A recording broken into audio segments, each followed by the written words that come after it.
first panel. So fired up for this, and I hope you guys are too. It's we're gonna see something that's gonna probably take you back to some very fond memories. And if you are too young to have those very fond memories, that's fine too. You're gonna make the rest of us feel old, but that's okay. It is the 20th anniversary this year of the game-changing, butt-kicking, inspiring, life-changing 99ers Women's World Cup soccer team. Yep. And we very recently got them back together for a reunion special that's going to air on ESPN2 on May 16th. So take a little look, a little tease. Something I would never dream up in my life. I think we wanted to leave the game in a better place.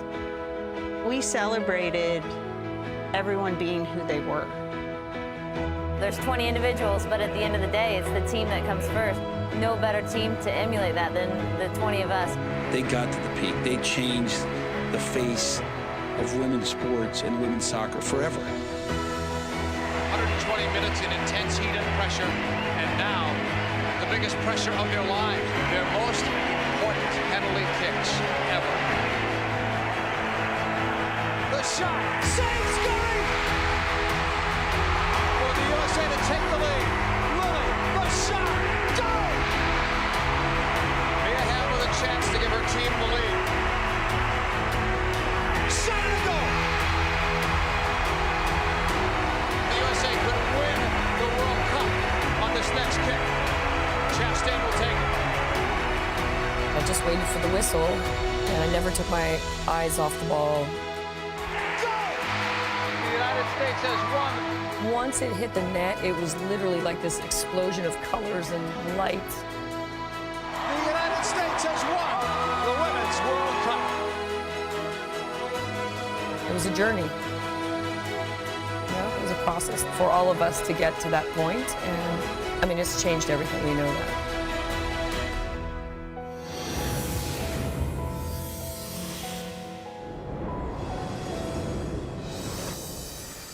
Yes.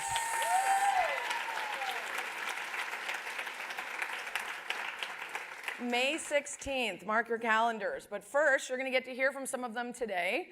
And we're going to start with espnW writer, ESPN commentator, author, two-time World Cup champion, two-time Olympic gold medalist, amazing doer of the worm, Julie Foudy.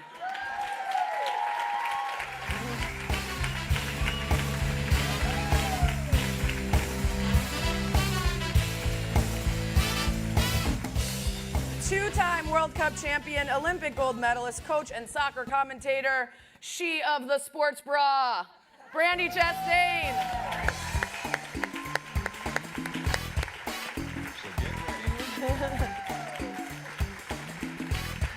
Coaching up the crowd. They're cute Rothy's on. That looks like the most comfortable outfit I've ever seen worn we were to discussing that in the back. Her fans. Nailed it. World Cup champion, two-time Olympic gold medalist, coach, author, still the world's all-time leader in international appearances, male or female, with 354, Kristine Lilly. I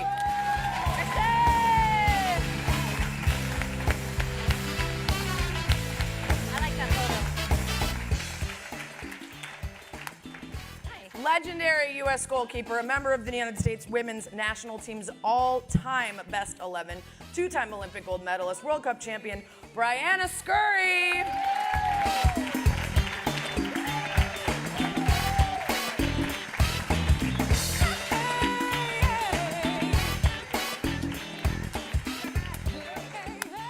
All right, take a seat. I realize that these ladies all look like they could still be competing. And I would be down for that. Just throw you out there. The World Cup this summer, see what happens. Come in. Have Lil take her jacket off. Flash this. Later, we're gonna talk about that later. We're getting tips from her later. All right. You're on to the couch. Here I am. But in case you need a little reminder of the way they were at the peak of their 99ers fame, let's take a little look at this. Oh, there's more. How'd it go? You have to drill. I got 2 fillings. This is so good. Then I will have 2 fillings. But Mia, I just examined your teeth. They're perfect. have two feelings. Such a great commercial. I will have two feelings. I will have two feelings.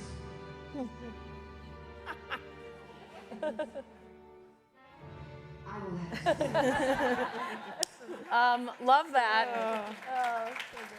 We found a treasure trove of amazing old ads and sponsorships and things you did. So quickly, let's go. I want to hear the coolest thing you got to do at the height of your fame back then. Oh, whoa. Coolest thing we got to do at the height of our fame? Oh, going on the Air Force One plane. One of them. That was pretty cool. Because there was going to be, what was the name of that female astronaut that was going to launch space shuttle. at the Kennedy? That's pretty We all good. have great memory. We went down. That's what I'm wishing I had. I guess it has been 20 years. Yeah. You're asking me to go back a long time. All those headers. Well, of course you remember last night when you hung out with Tina Fey and didn't invite me. So that's a cool thing you did recently. Tina, our BFF now. That was rad. Yeah, I Mean bet. Girls. I can only Have you guys imagine. all seen it? Yeah. So good. Go see. Okay, let's go back. And one of the anecdotes that you've often told, Julian, in case people here haven't heard it yet, I just think this encapsulates so much about what was expected of you as a team and how you blew those expectations out of the water. The bus anecdote. So rewind to the very first game of the Women's World Cup. And mind you, we had opted to go into bigger stadiums and do a national Women's World Cup. And FIFA, the governing body that oversees soccer, had thought we were a little bit crazy. They wanted to put it in smaller stadiums, keep it regional. And we said, no, we're going to put on a Women's World Cup. We're going to go big. But we had no idea if people would actually show up. And so we pronounced that we were going to do this in Giant Stadium. And we literally didn't know. We spent a lot of time building the tournament and hoping people would show up. But we're going to our first game, and we're in the bus. And there's all this traffic on the turnpike, and we're thinking, what in the heck is going on? It's Well, and we had an escort with the police, so we thought we would go fast. So Yes. that was even more. But it's New York, in New Yeah. Jersey. You don't go fast. we're like, There's this is traffic. weird. This is so much traffic. We're gonna miss our game. And then we are like looking out the bus, and we're seeing all the cars, and we suddenly realize that the cars have like "Go USA" and "We love you, Mia," and we realize, holy shit! Yes, I didn't swear first. Sorry, Rach. That traffic is for us. And so that I think was the first indication of, we might be onto something here with this. Yeah. With this tournament. We have a clip of when you guys were told about a pretty momentous thing here. This is the bus ride. Yeah. Oh my gosh.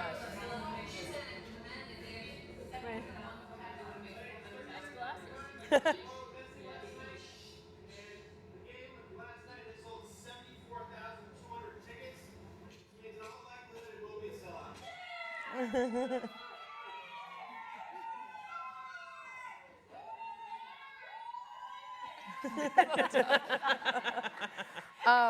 We didn't like to have much fun on that. No, it doesn't seem like it. But that was the moment where you believed in yourself, you bought in on yourself, and it paid off, and you proved wrong people who said go small, go regional. Brandy, while we're missing, you recently had your own transportation anecdote. You were on a plane, and you were reminded for the billionth time of the time you took your shirt off. Yeah, I was traveling down to Los Angeles, and my son was supposed to be coming with me, and at the last minute we had to change. When was this, Brandy? Set the scene, please. Thanks, Captain.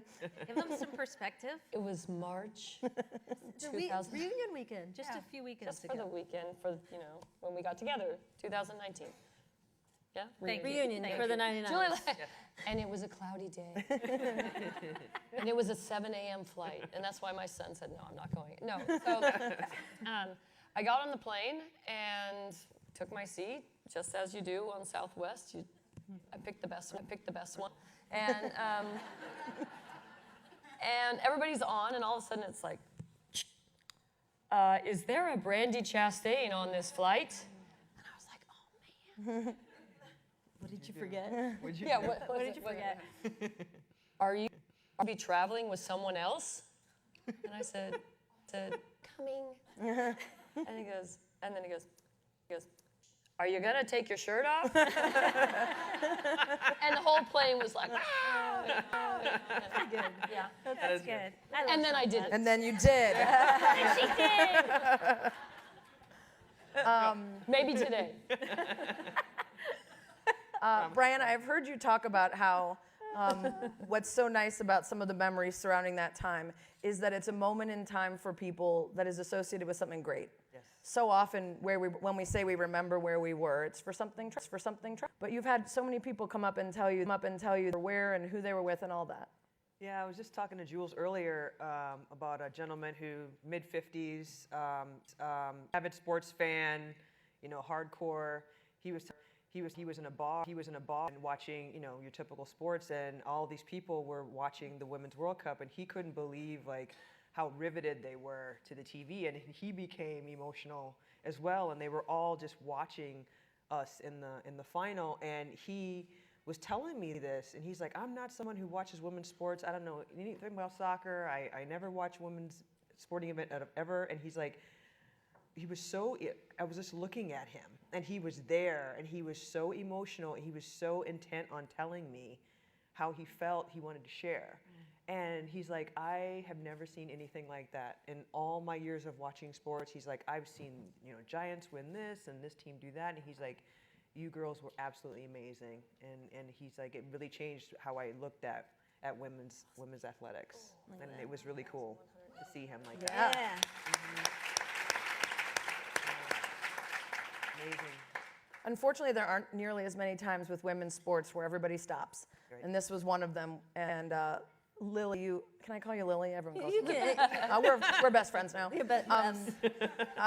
You actually, someone told you about having to board a plane at the exact worst time, right? Yeah, so there was a story. I mean, like Bryce said, there's so many stories. And there was this group that was getting ready to get on their flight, and the game was going to penalty kicks, but they had a board. So they're all like, "Oh my gosh, how are you doing this?" So they board the plane, and then when they get on the plane and seated, the captain comes on and is like, "Ladies, the U.S. team just won." And the whole I get choked up whenever I talk about this. And the whole plane just erupted, and because they were riveted and everything about the game, but just it's the stories that came about from that summer. There's just so many that just make us feel good, because our goal was to win the World Cup, but I don't think we realized what was going to happen when we did. Actual weddings were delayed. People waited to walk down the aisle. I They've bet. told Foudy that story too. So you're in this moment. You guys have all these sponsorships and commercials and appearances, and you come back and you're on top of the world.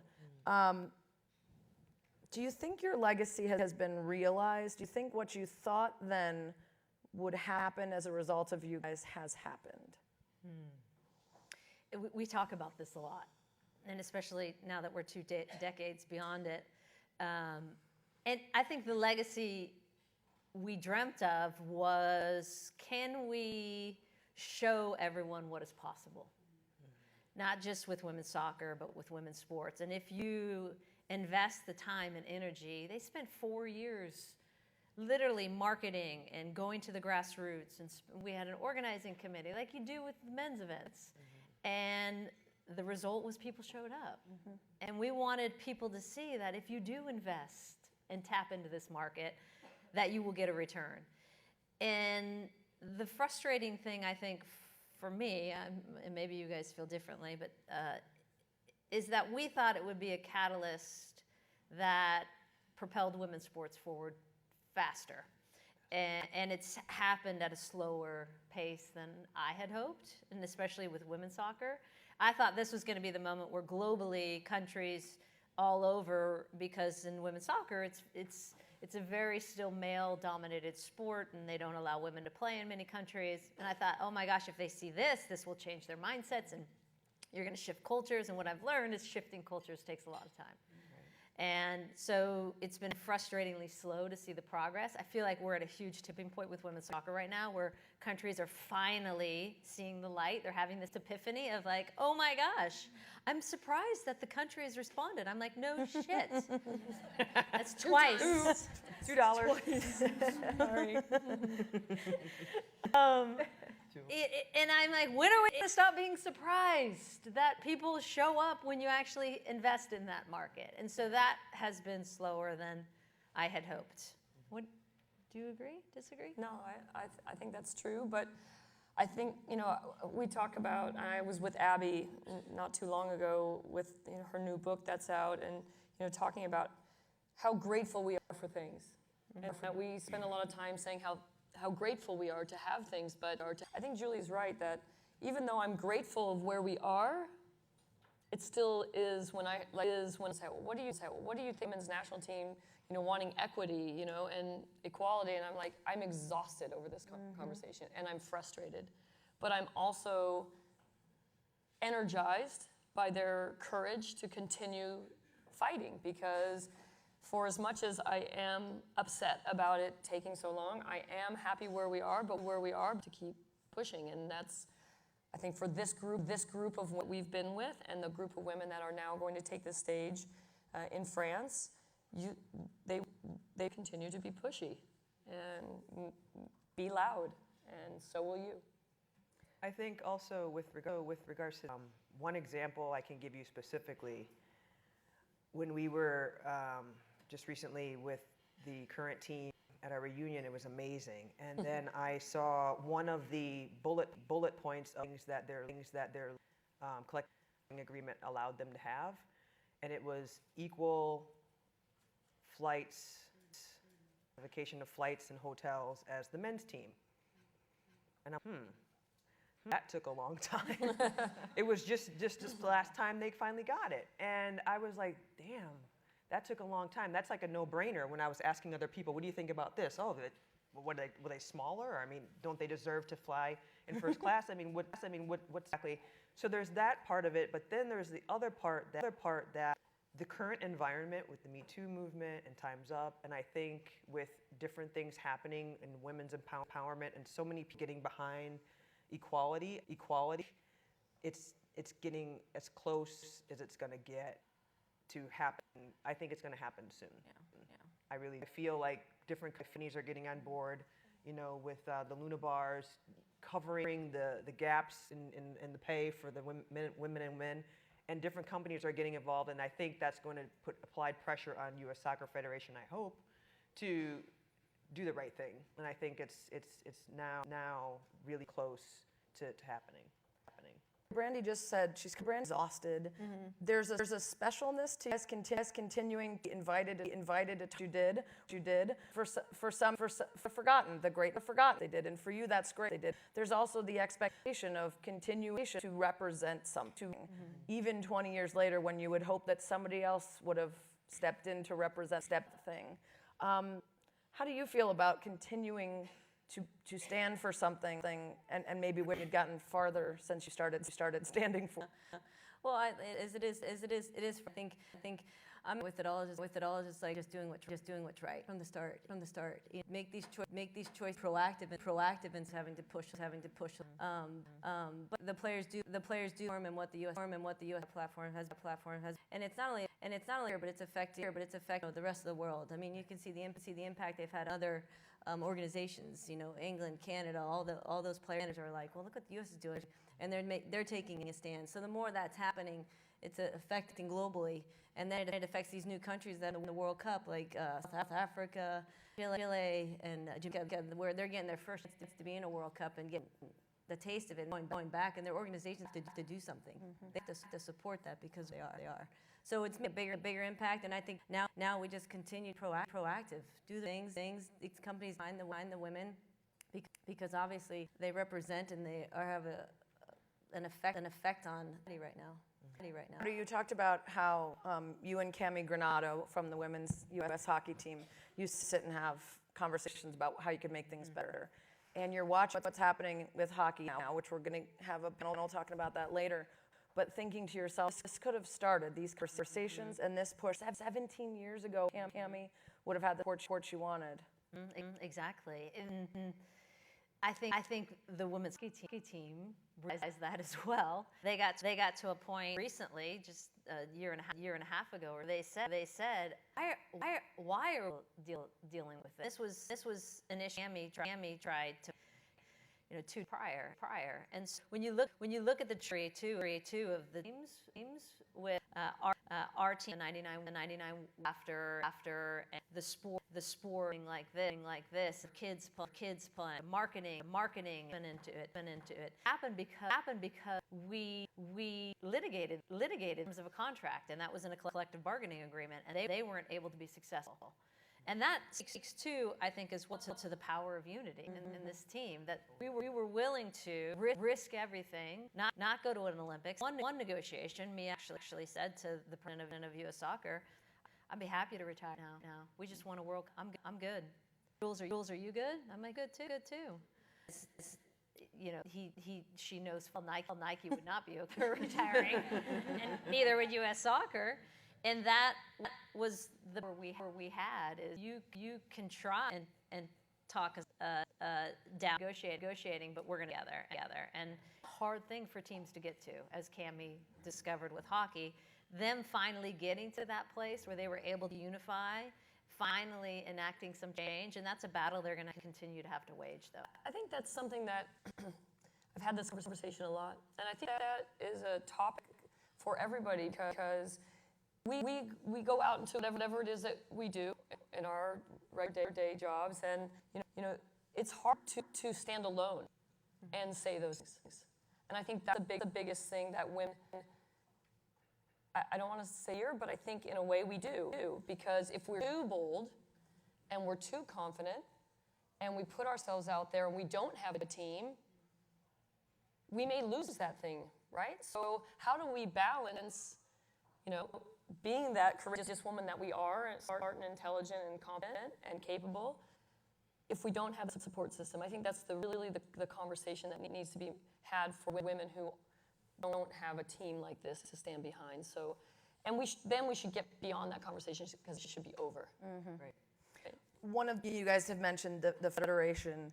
One of the craziest things that I found out was that coming back from this incredible World Cup where you're trying to then say, how do we build off what just happened? That U.S. Soccer said, we have a great idea. You guys should go to Africa.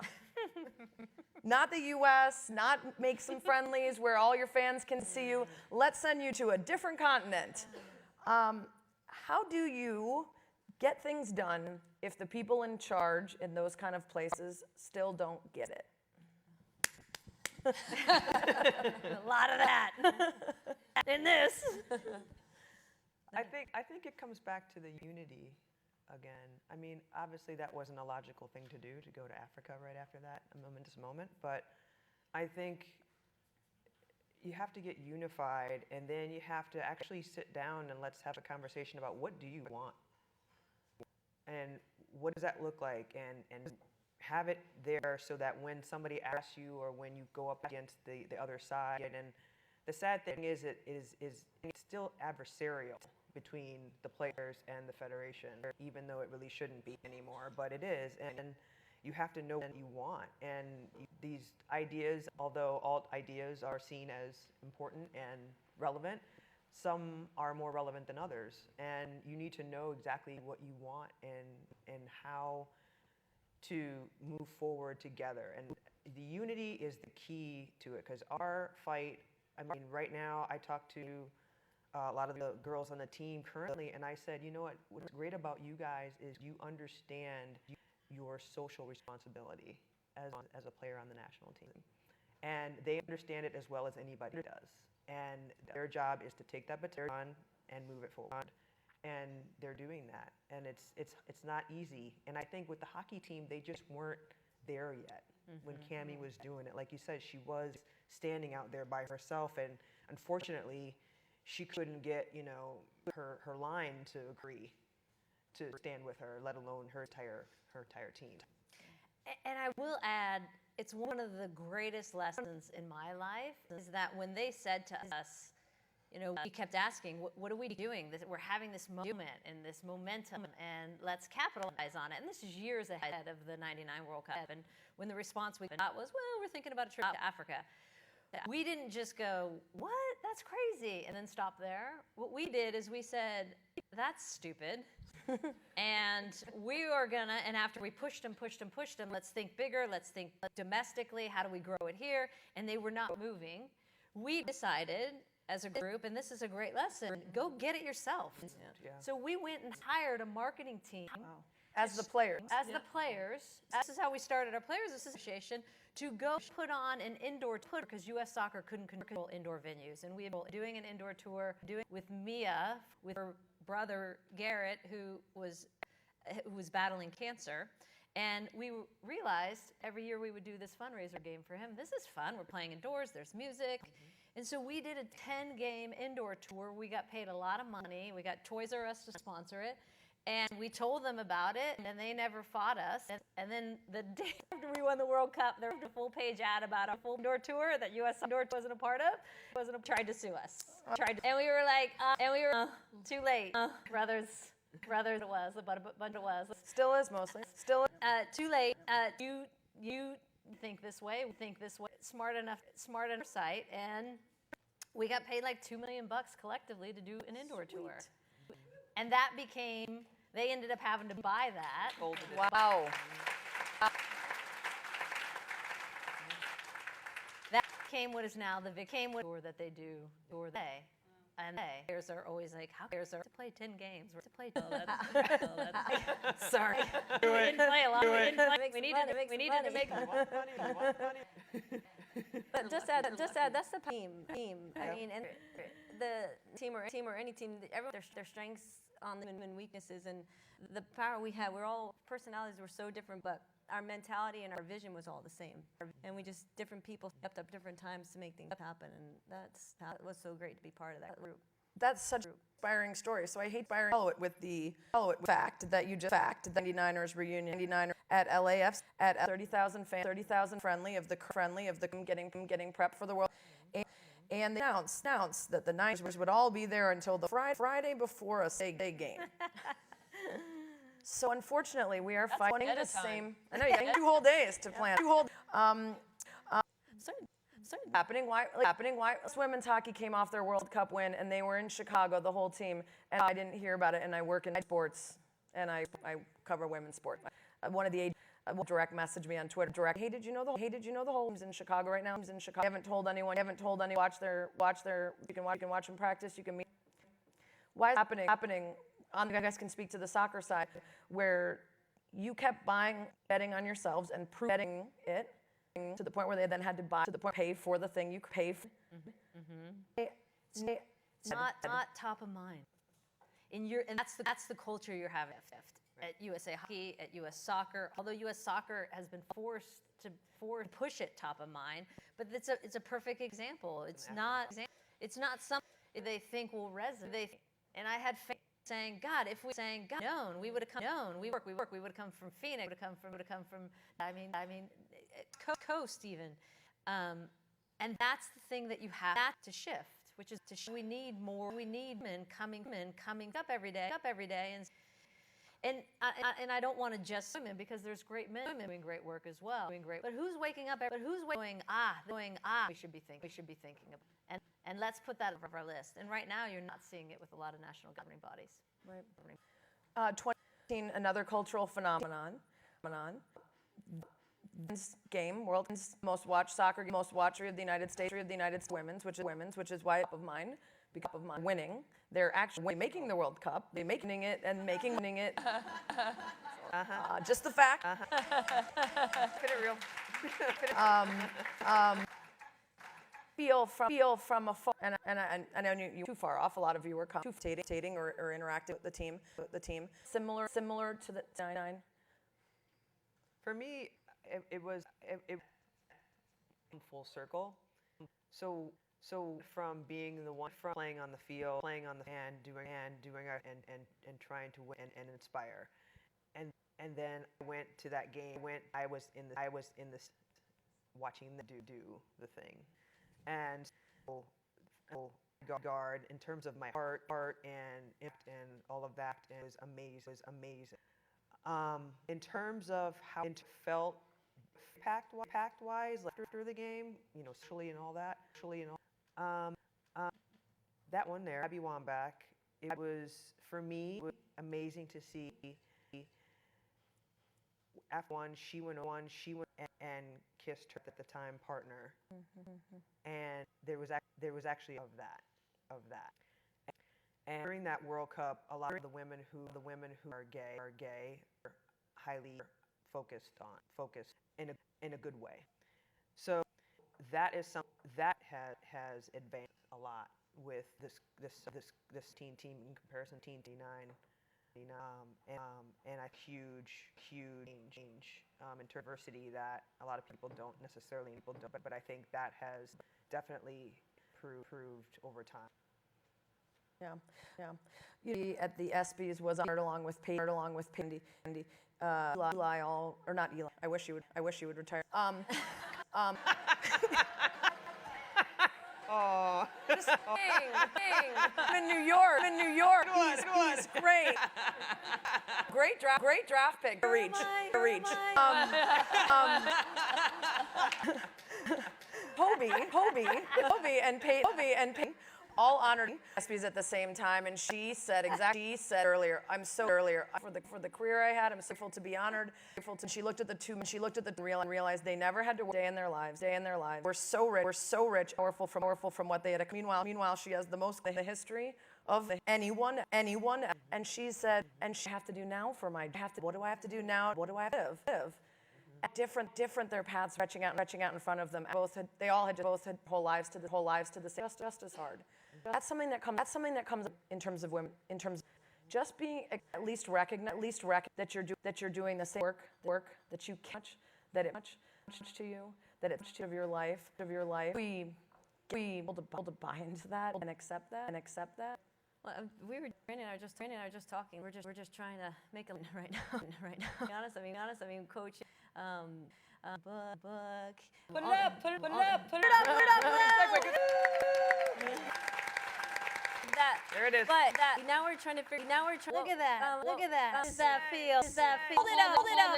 Yeah. You can talk about it. Buy it at or near you, and Amazon near you, and I'm sure. But the bond is like trying to do and make life from life and these guys help me realize what it takes. Realizing part of a team that you think the big thing we played. We supported each other. We were fighting positions. And it wasn't like Randy and I are on the team each other.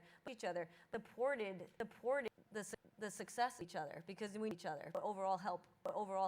And I think what we have to do out here is other. I know what village you're in. Do great. Move up. You get. Good job. Because in the way he's going to do better. And so we're missing a little bit. We're missing at teamwork over at everything that we're for women. Have each other make each other feel better, make good and and even if some struggles. Hey, we put them. That's planned and it's my life. Does she see secrets playing across four? Being the person ever to score for U.S. women's for you and the oldest ever to score for the yes. Homework. What do you take home? Maybe doesn't involve planner. At the end, A lot of a little recline, a little kick back. No tidbits to help us at what we do, help your group, help an organization. But it takes a team to do it. What able to miss for many years. Yeah. Hello on time. For as long we were on the thing sticks out. Thing that there's particular have this beep test, and this test to the back and the beep would go to get to the line to get before and Chris be the last two the last person Meaning, ending. Yes. Ending. Yes. Ending. Not the Outlasted. and I in also to the question is to do it. So should do part of it. Being this decision making ability. We have to make choices. And Christine was go one like more. But Christine determined to go and you know I use as an example myself girls that I in a to remind you of one and You're when you got because we were really loud Yeah. no but Sense done. there's a great fix so we fitness test and if the whole you're feeling more and everyone's more and strong no you make it no you're running you're like oh my you're like up I have to say I have four in Germany out because she's out and she just couldn't she's Soft. She is tough, but It might have been broken or something, but Yeah. like suck it up. ankles. Jules has the prettiest ankles. Baby so ankles. You really do. They're very it's petite. so Thank you. It was very big. Anyway, so Jules is out on the sideline, and it's towards the end of the game, and I'm on the left midfield, and I'm right near a bench, and we're playing Germany, and we're up, and I don't know how much time's left, and we had the ball there, and all I could hear from Julie from the sound is like, "You look strong." Yes, I do. Never heard that story. There's not many stories I haven't heard. I know. And we were in on the attacking part of Germany, so we were possessing the ball. And you normally don't possess, and then possess. Why would you do? Yeah. And Yeah. crap. And Jules is when I being practice. I don't feel. Yeah. Support. Little stuff. Can I just, Christine. So later, and these guys, and learn from that time. Ready. And that me when forever ready to play, always fit. She was always when nobody was tired when she was sad. She was never knew what was life because ready to play at her all the time. Think for room for you career get to yourself Nicole ever so present ready was story. Like, I'm so tired.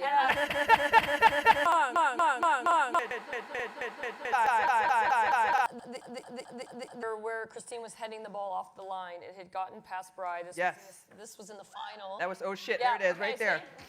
So the Chinese look at how high you jump, like 3 inches.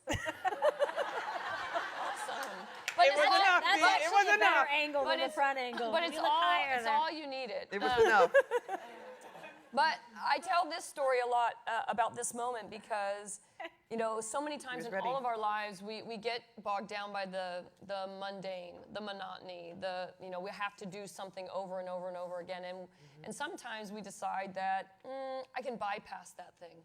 And Christine's job was to stand inside the near post, and in case it got passed by, she would make a play. But I think I say, like, in every practice and in every game we played leading up to this, I had never seen Christine have to make a play. Right. So the details matter. You know, when someone says you have to do this, and you think, it's not worth the time, do it. Love that. Do it, because if Christine had decided, like, she saw a player, like, oh, I need to go and mark that player, or I haven't had to make a play here, so I'm going to move out of this space. we wouldn't be having this conversation. If she's not exactly Yeah. where she was supposed to be, exactly to the inch, we would. Look not at you, be. Bri, looking Yeah. back. Going, Yeah. I'm like, oh, She's like, shit. she's there. And then it came back out. Yeah. I was like, I was like, oh, shit. and then it, Woo, we were in business. And the Brandy bicycle and came then in. remember it came back out and it was like this apple. It bounced and it's waiting there and I'm like, someone. And of course, Brandy doesn't just like volley it out. She like bites it out. Hey, you got to do what you got to do. Something. We're still trying to figure out how to clone Lil. Yeah, well, When you figure that I out, don't let me know. think we need to. She seems like she's going to be just like this forever. Just still ready to kick. Thanks, guys. Yeah. We are running out of time, and I do want to get to questions. So really quickly, 30 seconds or less, each of you, tell us what we're looking for this summer's World Cup. What are you watching? Make us all smarter viewers for this year's team. Do you want me to start? Of course, you're going to, even if I don't want you. Okay. 30 seconds. The front three are excellent. Alex Morgan, we all know. Rapinoe, Tobin Heath, they're healthy, they're confident, they're scoring goals. The flip side of it is they're also letting in a lot of goals, which is uncharacteristic of this team. Yeah. Bri will talk about that. So they need those front three firing and healthy because they're going to have to score more. Last World Cup, they won it on their defense. I think if they're going to win it this year, they're going to win it on their offense. Bri. Yes, so with regards to why they're getting so many goals scored on them, it's two things. One is a lack of cohesion of their back line. Jill has been subbing people in and out a lot, and she's trying to find a good solid back four, and to her credit, you have to do that, but it also provides opportunity for your other team to counterattack you when you get so many players forward. And the goalkeeping. This is the first time that neither myself, Hope, or Mary Harvey have been in the goal for the USA for a major tournament, and it's Alyssa's first time. So what will be the dictator is whether she can rise above and have the confidence to shoulder the burden at some point that'll come, and when the game is up to her, and if she can or can't do it. I think the one other thing too with the World Cup tournament coming up is just being healthy. And you got players like Megan Rapinoe, Rose Lavelle, that too have been their personality players on the ball, very creative and crafty. To keep them healthy and have them set the personality in the midfield because that's what they're going to need, that creativity in there. But they need to be healthy along with the rest of the team. But overall, in the end, it comes down to coming together. Coming together each day, coming together to get the strengths out of each one of them to be successful. I think since they covered all those, I'll say transitional moments. The ability to go from attacking to defending, and can you do that in an organized way? That we haven't seen a lot of midfield play. I think Julie's right, and we have great attacking players, but can we get them the ball where they need it? I also believe that the defense is a big issue in the decisions that the manager will have to make in terms of where to put Julie Ertz. Is she a 6 in the defensive midfield, or is she a center back? That's going to make a big difference for this U.S. national team. Awesome. I feel like I'm ready to watch and be an informed fan. I love that. I was supposed to leave more time to questions. I'm still going to take one or two, but the first thing I need to do is give you something that you're going to have a lot of questions about, and that is this video. Oh, yeah. This is it. Oh my God, I've never seen this.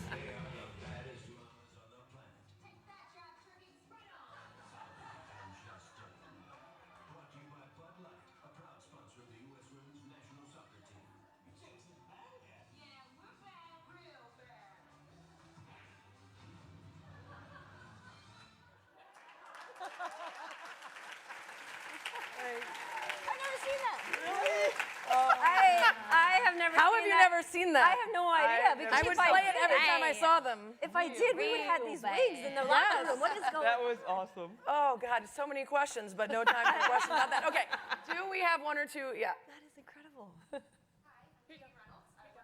Oh, thank you. I work in the Programming and Acquisitions Department at ESPN, specifically on soccer acquisitions. All right. I just want to let you You've know been we really have busy then. yes, we have the U.S. women's their final send-off game before the World Cup on ESPN. None of the men's games have been on ESPN, all on ESPN2. So Excellent. Nice. Love that. Thank you. I was at the '99 World Cup final. I was 10 years old. I was there with my Where dad. were you sitting? I was sitting on the sunny side Oh, I mean, wasn't it? It was the hottest day of my life. I don't know how you guys played in that. It was incredible. So I played soccer my whole life. I remember you guys being so dominant. And, you know, the women's team is obviously still very dominant now, but you kind of see, and I think this is great for the sport, as Julie was saying, that there's been a culture shift in a lot of countries, but you get the sense that some of the countries are kind of catching up to where the U.S. has been. We had a bit of a head start, I think, in women's soccer, and, you know, now you see a bit more parity among the teams. Do you think that there's anything that we can do from like a grassroots level to make sure that we stay at the top there? Yeah, I think educating coaches. So you have to put your best people with your youngest players, because if they have good habits and they learn the technical work when they're younger, then the more intricate, complicated, tactical things that happen in games, you know, can be learned a little bit later. So I think it's investment in coaches, and by U.S. Soccer, I think it's coaches investing in their own education. And, you know, bringing the best to the youngest. I like that, B. You won the lottery. Yes. I was also, hello. Hi, ladies. You guys are amazing. And I was also at the 99 game. I actually volunteered. And I drove every other team except for you guys around. But that's all right. I was looking for you guys, but I was like that weird stalker. I don't really have a question. I do have a question. I just wanted to say that you guys are amazing, and I have my uniform that I wore for the Women's World Cup, and I was wondering if maybe you'd sign it. Yeah. I love that. Yes! She wants the mic back. Yes, we do. We need, did you bring a pen and everything? Look at you, okay. All right, so we'll sign and talk, and we'll do one more question, because I already went over the time in the very first panel, because that's how I like to run things. Very organized, yeah. So you touched a little bit about why did it take 20 years to get on the same class of aircraft and stuff like that. Talk a little bit about if you've seen an evolution in male allies trying to help us get this done. Or have you? I will say one of the greatest male allies we've ever had with the U.S. Women's National Team is our lawyer, John Langle, who we call our tadpole angel from Power of One. He came in 1997, and he has 2 boys. And he says, I've never had daughters, and I consider you like daughters, and you can't afford me, so I'm going to do all this work pro bono until we make you some money. And he was our lawyer that helped us transform that climate and culture, and has been, to this day, we're all very close with John, a wonderful male ally for us. Fantastic. Yes. Johnny.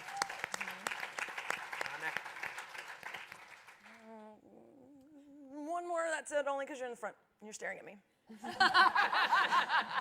Funny. The microphone's coming to you. You have to use it. Sounds... Hi, I'm Hannah Stevens. I actually have a cool story, and then I'll ask my question. I met y'all a long time ago. It was at Legion Field in Birmingham, and I happened to sit by Mia Hamm's mom randomly. And she was like, hey, I'm just going to take you down and meet you. And you, Brandy, have impacted my life. You don't remember this, but you were running to the airport, and you looked at me and you said, actually, I've got to go. I'm sorry, I can't sign your uniform. And then about 10 seconds later, you walk back out, and you're like, you know what? I'm going to take the time, and I'm going to sign your uniform. And I was like literally 7 years old. And I remember that. And I just want to say thank you, because that's kind of set in stone who I want to be. Is I want to go out of my way and reach people and impact people. So I met you, and you've changed my life. But my question is this. So cool. You know, But anyway. Oh, I know. Okay, so social media is obviously very prevalent now. How would you think if Twitter, Instagram, Facebook was around when you played, that would have impacted your movement in a way that these women now have social media to impact their movement now? We were just talking about Yeah. this. We were talking about this morning. It could have been awesome and very dangerous. Disaster. Yeah. There would have been a lot of bad singing that you did not need to see on social media from Brandy. Not of Julie at all. Yeah, no. Voice of an angel. I mean, it's a great question. I mean, we'll really never know the answer to that. But I think in terms of traction, what we had to do, literally we would do clinics to get a field to practice on. And we wouldn't have to do some of the things that we had to do if we had that kind of social media, because I think people would either have been outraged or they would have, right away been like, hey, we have a place, U.S. Soccer, do the right thing and, provide this situation. But I think they are using it in a very positive way to make positive change, to show young women and young girls positive role models. So I think there's a lot of positive things that social media is doing, and that the traction is there, and that people care about what they're doing. So in that way, it's really good. It's also very isolating. Yeah. You get on a bus, and what's the image you see of people on buses now? They're locked into their screens. And the image, whenever you see a bus picture of us, one, there's a bunch of newspapers. Because you're old. Yeah, because we're so old. And and then Julie's ranting at the newspaper about all the politics in it. Yeah. yes. And then, Well, that's our time. and then there's laughter and there's talking and there's all this bonding time. And I feel there's so many positives around social media, but it's also very isolating. Yeah. How do you create a team when everyone's worried about followers and branding and what your image is and being so conscious of that? I'm so happy we didn't have that, honestly. Yeah. All right, a big round of applause for these amazing women. Hey, look at our cameras. Oh my gosh.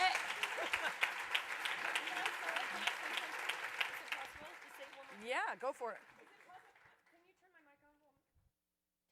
Don't forget her pen. One more.